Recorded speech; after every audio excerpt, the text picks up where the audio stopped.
Hi అండి, అందరికీ నమస్తే. Welcome to Purnima health care tips అండి. ఇవాళ మన టాపిక్ వచ్చేసి పిల్లలకి కానీ పెద్దవాళ్ళకి కానీ వర్షాలు ఎక్కువ పడుతున్నాయి కదండి. కాఫ్స్, జలుబు, దగ్గు ఎక్కువగా ఉంటుందండి. మనం తీసుకోవాల్సిన చిన్న చిన్న టిప్స్తో ఇది సీరియస్ కాకుండా మన యొక్క హెల్త్ని కాపాడుకోవచ్చండి. అందుకోసం మెయిన్గా జలుబు అంటే జనరల్గా ఈ వాతావరణం వల్ల గొంతులో నొసగా ఉండడము, గొంతులో ఏదో పుల్లలతో గుచ్చినట్లు ఉండడము, మామూలుగా వాటరిష్గా జలుబు గారడం ఇట్లాంటిది ఉంటుంది. అది మామూలుగా వచ్చే వైరల్ ఇన్ఫెక్షన్ వల్ల వస్తుంది. కానీ దగ్గు ఉంటుందండి.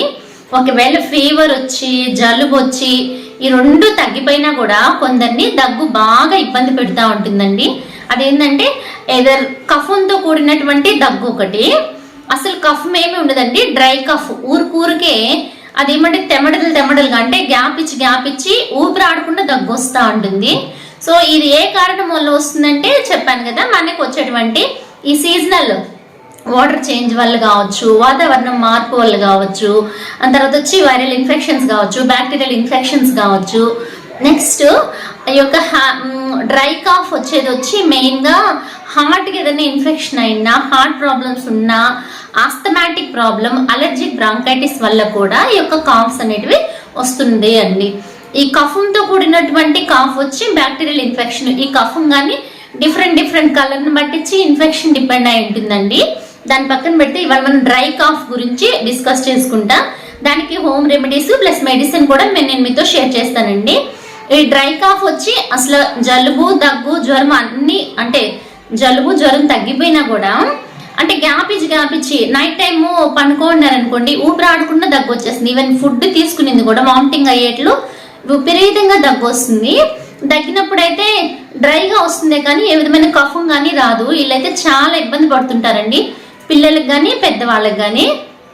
పిల్లల్లో వచ్చి మాక్సిమం కఫంతో కూడిన దగ్గే ఎక్కువ ఉంటుంది, డ్రై కఫ్ వచ్చి తక్కువ. కానీ పెద్దవాళ్ళలో మాత్రం డ్రై కఫ్ చాలా ఎక్కువ ఇబ్బంది పెడతా ఉంటుందండి. ఆ రీజన్స్ ఏమై ఉండొచ్చు అంటే ఈ యొక్క వైరల్ ఫీవర్కి మనం వాడిన మెడిసిన్ పూర్తి కోర్స్ వాడకపోవడం ఒకటి, రెండు వచ్చి పొల్యూటెడ్ ఏరియాలో తిరగడము. వర్షాలు పడుతున్నాయి కదండి, డ్రైవింగ్ చేసేటప్పుడు అట్లాంటప్పుడు మనకి ఈ యొక్క పొల్యూటెడ్ ఎయిర్ కొట్టడం ఒకటి. వీళ్ళు ఈ ఫీవర్ కోల్డ్ వచ్చి ఇది అలర్జిక్ బ్రాంకైటిస్ అంటే సీజనల్ బ్రాంకైటిస్ వస్తాయండి కొందరికి.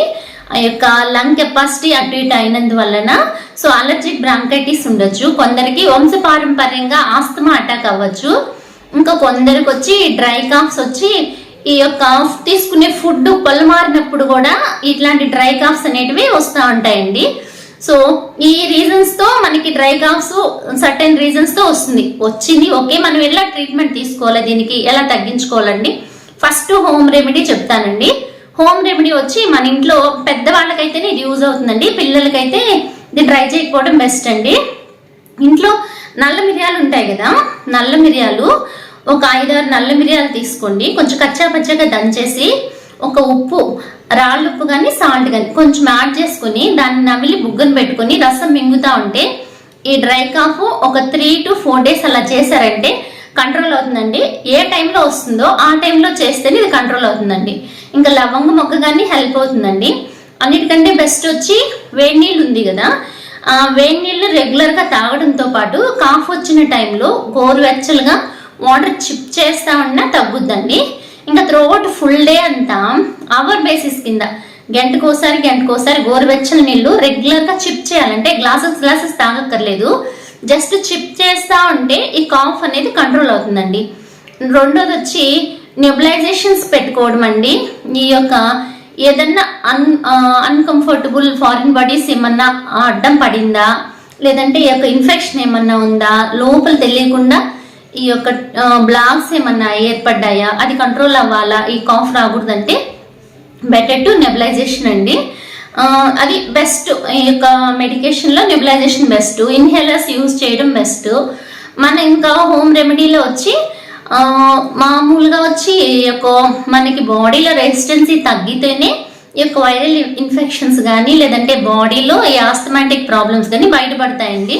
రెసిస్టెన్సీ పెంచేటువంటి పోమోగ్రనేట్ జ్యూస్ కానీ వితౌట్ షుగర్ అండి, పోమోగ్రనేట్ జ్యూస్ కానీ లేదంటే మోసంబి జ్యూస్ కానీ మనము ఇంట్లో చేసుకొని తాగడం వలన కూడా మనకి ఈ యొక్క కాఫ్ అనేది కంట్రోల్ అవుతుందండి. నెక్స్ట్ వచ్చి హనీ వాటర్ తీసుకోవడం వల్ల కూడా ఈ యొక్క కాఫ్ అనేది కంట్రోల్ అవుతుందండి. జింజర్ వాటర్ తీసుకున్నా కూడా కంట్రోల్ అవుతుందండి. ఇవేమీ వర్కౌట్ లేదు, మా వల్ల కావట్లేదు అంటే నేను టాబ్లెట్ సిరప్ చెప్తానండి. టాబ్లెట్ వచ్చి మాంటిల్యూకాస్ లివోసిట్రిజన్. మాంటిల్యూకాస్ లివోసిట్రిజన్ ది బెస్ట్ అండి. ఈ యొక్క డ్రై కాఫ్కి బాగా వర్క్ అవుతుంది. ఇది వచ్చి 1 వీక్ వరకు నైట్ టైం యూజ్ చేయడము. మరీ తట్టుకోలేని కాఫ్ ఉందంటే సిరప్కి వెళ్ళిపోండి. ఈ యొక్క సిరప్లో వచ్చి నేను కంపెనీనని కాదు కానీ ఆమ్రాక్సిల్ హైడ్రోక్లోరైడ్ టస్క్యూ ప్లస్ బాగా వర్క్ అవుతా ఉందండి. మీకు ఏది కంఫర్ట్ అది యూజ్ చేయండి. అన్నిటికంటే ముందు ప్రొలాంగ్ పీరియడ్ కనుక డ్రై కాఫ్ ఉంటే ఒకసారి టెస్ట్ చేయించుకొని ఎక్స్రే తీసుకోవడం బెస్ట్ అండి. మంచి డాక్టర్ని కన్సల్ట్ అవ్వండి. ఈ యొక్క చిన్న చిన్న రెమెడీస్తో ట్రై చేసి తగ్గినట్లయితే హాస్పిటల్కి వెళ్ళడం బెస్ట్ అండి. ఓకే అండి, నచ్చినట్లయితే నా పేరు పూర్ణిమ హెల్త్ కేర్ టిప్స్కి ఒక లైక్ ఇచ్చి సబ్స్క్రైబ్ చేసుకుంటారు కదండి. Okay, bye, see you.